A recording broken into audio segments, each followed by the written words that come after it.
बिहार विधानसभा चुनाव 2025 के पहले चरण में इस बार करीब 8% ज्यादा मतदान दर्ज किया गया है, जो कि 2020 की तुलना में सिग्निफिकेंट इंक्रीज है। यह आंकड़ा केवल लोगों के राजनीतिक उत्साह का प्रतीक नहीं है, बल्कि लोकतांत्रिक व्यवस्था और चुनावी सुधारों की सफलता का भी परिणाम है। हालांकि एनडीए और गठबंधन दोनों ही दल इस बढ़े हुए मतदान को अपने अपने पक्ष में व्याख्यात कर रहे हैं, लेकिन बिहार के चुनावी इतिहास में मतदान प्रतिशत और नतीजों के बीच सीधा संबंध हमेशा साफ नहीं रहा है। कई बार कम मतदान में भी सत्ता पलटी है और कई बार ऊंची वोटिंग के बावजूद सरकारें बरकरार रही हैं। इसलिए सिर्फ वोटिंग प्रतिशत के आधार पर राजनीतिक निष्कर्ष निकालना जल्दबाजी होगी। इस बार भी बम्पर वोटिंग के कई स्तर हैं: तकनीकी सुधार, प्रशासनिक दक्षता और मतदाताओं की बढ़ी हुई जागरूकता।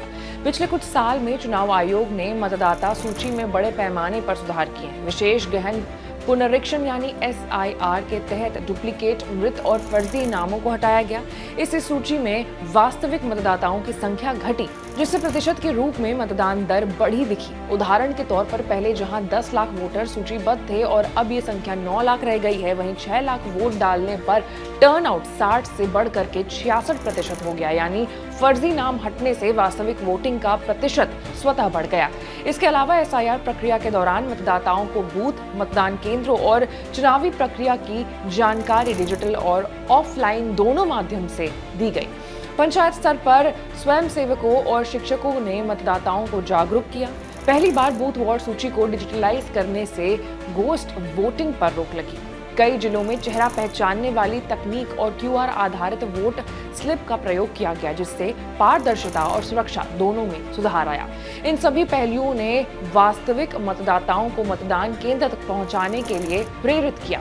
बढ़े हुए मतदान के पीछे महिलाओं की भूमिका भी बेहद अहम रही है। मतदान केंद्रों पर महिलाओं की लंबी कतारें इस चुनाव की खास तस्वीर बनी।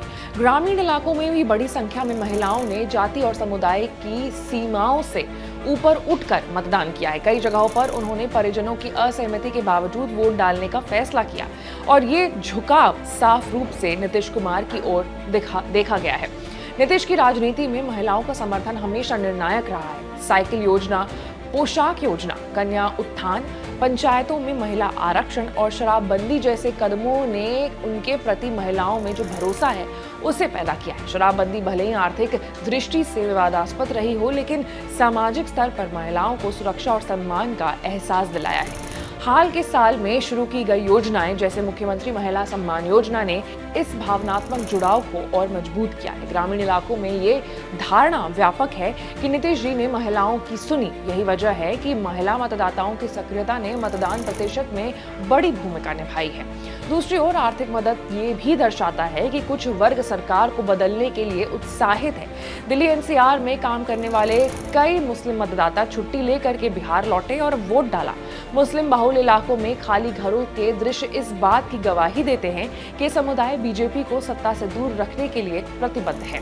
वहीं यादव, अति पिछड़ा, महादलित और सीमांत पिछड़ी जातियों में इस बार तेजस्वी यादव के पक्ष में ऊर्जा और उम्मीद देखी गई है। उनका मानना है कि भले ही रोजगार और विकास के वादे अभी अधूरे हैं, लेकिन तेजस्वी को एक मौका दिया जाना चाहिए। नीतीश कुमार की लंबी पारी के कारण शासन में स्थिरता तो आई, लेकिन एक थकान भी महसूस की जा रही है। कुछ OBC और EBC वर्गों को लगता है कि अब सत्ता में उनका प्रतिनिधित्व घटा है, जबकि महादलित समुदाय के एक हिस्से को लगता है कि योजनाओं का लाभ उतनी गहराई तक नहीं पहुंच पा रहा है। विपक्ष ने इन असंतोषों को जोड़ने की कोशिश की। तेजस्वी यादव का नौकरी और बदलाव वाला नारा युवाओं को आकर्षित करने में सफल रहा। इसके अलावा प्रशांत किशोर का जन सुराज अभियान और छोटे क्षेत्रीय दल जैसे भीम आर्मी, VIP पार्टी और हिंदुस्तानी आवाम मोर्चों ने कई सीटों पर मुकाबला त्रिकोणीय बना दिया। अगर इन दलों को 3-4% वोट भी मिलते हैं तो कई सीटों का समीकरण बदल सकता है, क्योंकि बिहार में जीत का अंतर अक्सर बहुत कम होता है। कुल मिलाकर के ये बढ़ी हुई वोटिंग किसी एक लहर का परिणाम नहीं, बल्कि एक जटिल राजनीतिक परिदृश्य का प्रतिबिंब है। मतदाता ना तो पूरी तरह सत्ता के खिलाफ है और न ही किसी नए चेहरे के पीछे अंधा उत्साह में है। दोनों ही खेमों ने अपने कोर वोटर्स को सक्रिय किया है। नीतीश ने काम और अनुभव को मुद्दा बनाया है, जबकि तेजस्वी ने रोजगार और युवाओं के भविष्य को केंद्र में रखा है। जब किसी चुनाव में बम्पर वोटिंग होती है और कोई पक्ष स्पष्ट रूप से दावा नहीं कर पाता कि ये उनके पक्ष में गई है, तो आम तौर पर यह संकेत होता है कि मुकाबला बेहद कांटे का है। बिहार में भी इस बार वही तस्वीर उभर रही है। ऊंचा मतदान, साइलेंट वोटर्स की भूमिका और अनिश्चित राजनीतिक समीकरण, यही 3 कारण तय करेंगे कि इस बम्पर वोटिंग के पीछे बदलाव छिपा है या स्थिरता की एक नई परत है। आपकी क्या राय है? कमेंट्स में बताइएगा।